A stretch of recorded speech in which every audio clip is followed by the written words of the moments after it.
Hello and welcome to From the South, teleSur's daily news show. We start off in Brazil, where the defense lawyer for suspended President Dilma Rousseff gave an impassioned closing argument today in what could be the final day of the impeachment trial against Dilma Rousseff. He said he hoped that some future Minister of Justice will ask Rousseff for forgiveness, and he made an appeal to the Senate in the very least to support the suspended president's call for early elections. This came the day after Rousseff delivered an emotional defense speech to senators bent on impeaching her. Thousands of her supporters rallied near the Senate building in the capital, Brasilia. There were smaller protest actions in Rio de Janeiro and Sao Paulo. Rousseff maintains that she has done nothing to warrant impeachment and warned that a Senate move to oust her would amount to a coup d'etat. A new video uploaded to social media reveals Bolivian Deputy Minister Rodolfo Illanes being threatened by a group of minors before he was finally beaten to death. Officials said Illanes suffered multiple injuries while being tortured for several hours and died from blunt force trauma to the head. The Attorney General's office has already identified 5 suspects in the video. 9 suspects have already been jailed in connection with the killing, including Carlos Mamani, president of the FENCOMIN National Mining Cooperative Federation, which has organized the protests. Police say he orchestrated the kidnapping and murder.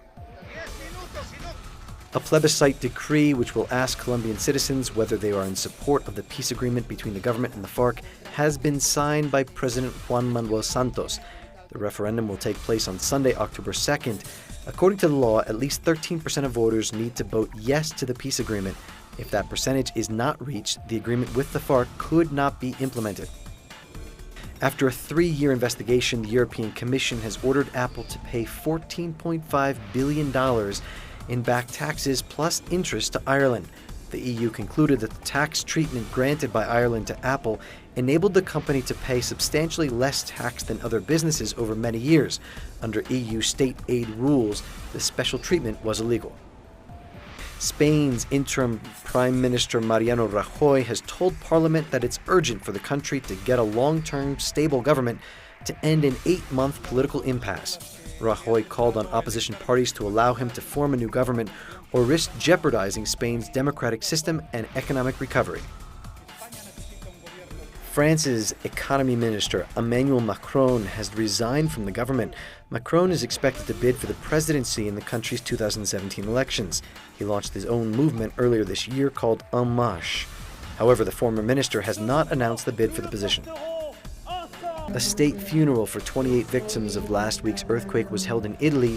At least 292 people have been confirmed killed in the quake so far. The funeral was held in the town of Amatrice, where most of the victims are from.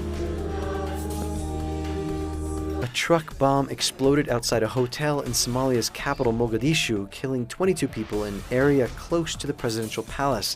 Politicians and soldiers were among the injured. A security conference was underway at the hotel at the time of the blast. Haitian presidential hopeful Maurice Narcisse kicked off her campaign in Port-au-Prince for the country's presidency.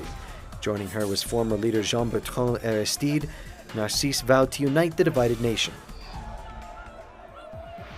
Egyptian authorities temporarily opened the Rafah border crossing for 3 days on Tuesday to allow the passage of Palestinian pilgrims to Mecca to perform the annual Hajj rituals. The Interior Ministry in Gaza has no information whether Palestinians stranded in the Egyptian side of the crossing will be able to return to Gaza during the 3-day opening.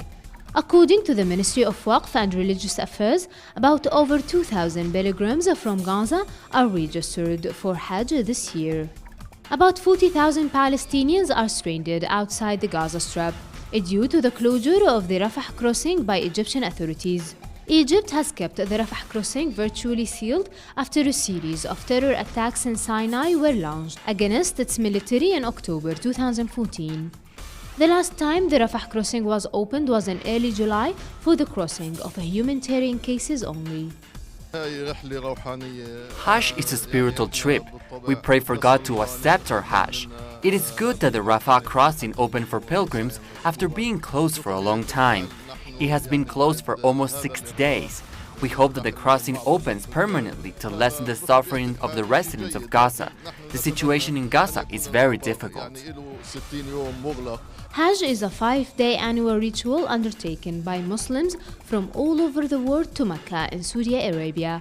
Hajj is expected to begin this year on September 9, but the actual dates for Hajj will be confirmed by Saudi authorities according to the sighting of the moon. All Muslims are expected to do Hajj at least once in their lifetime, providing they are well enough and can afford it. Nuharazin Telesu TV, Gaza. And finally, Britain's record goal scorer Wayne Rooney has announced that he will retire from international soccer after the 2018 World Cup in Russia. England manager Sam Allardyce confirmed he would keep him as a captain. Rooney said he wanted to end his career with England on a high. And that's it for From the South. More on these and other stories on our website, telesurtv.net/English.